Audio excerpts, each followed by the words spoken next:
Ey farzand, diqqat bilan eshiting. Yaqinda bir juda xunuk voqea sodir bo'ldi. Oldimga bir yoshi ulug' otaxon kelib, farzandlaridan nolib, ularning otasiga berayotgan ozoridan g'am chekayotganligini aytib o'tdi. Otani eshitarkanman, yuragimdan duv-duv yosh to'kildi. Ha, azizlar, yuragimdan. Emishki, farzandlarning aytishi bo'yicha ota ularga yoshligida qaramagan, ularni boqmagan, ularga e'tibor bermagan, ularga mehr bermagan ekan. Bugun farzandlar esli xushli, ibodatli, hattoki haj va umralarga borib kelgan holatda, ammo otasiga qo'pol muomalada bo'lib, otasiga arzimagan pullarni qizg'anib, otasining haqqida bir qancha yomon so'zlarni aytib qarindoshlarga, begonalarga otasini ustidan shikoyat qilib yurgan ekan. Hattoki otasini o'z uyidan, bobosidan meros qolgan, otasiga meros qolgan uydan chiqib ket.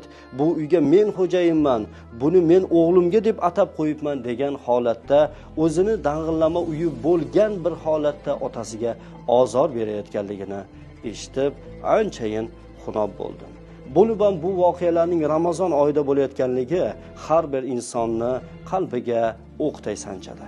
Ey farzand, diqqat bilan eshiting.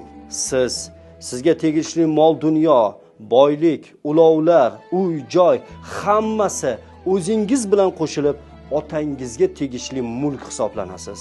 Sizni ustingizda istagancha hukm chiqarishga, basharti u halol bo'lsa, otangiz uchun bunda hech qanday monelik yo'qdir. Es xushingizni yig'ing. Bu aytayotgan gaplarim hamma farzandlarga tegishli emas. Ammo ayrim farzandlar borki, xotinining gapiga kirib, farzandlarining gapiga kirib yoki ko'cha-ko'ydagilarning gapiga kirib, otasiga qattiq ozor bergan holatda otasiga oq bo'lib qolmoqda. Bunday razil ishdan, bunday og'ir jinoyatdan, bunday o'ta katta gunohdan o'zingizni tiying. Otangizni ko'nglini oling, otangizni xursand qiling, otangizni roziligini oling va tavba qiling. Ulug'larimiz aytadiki, ota jannatning o'rta eshiklaridan bir eshikdir. Istasang undan kirib ol, istasang uni zoyi qil.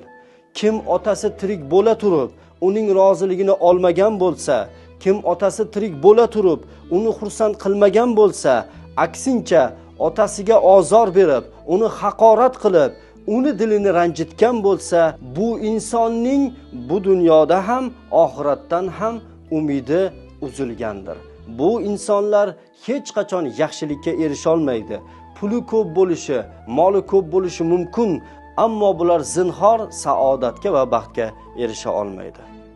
Birodarim, agar farzand bo'lsangiz, otangiz tirik bo'lsa, darhol bo'lib ularning roziligini oling va ularga yaxshi munosabatda bo'ling.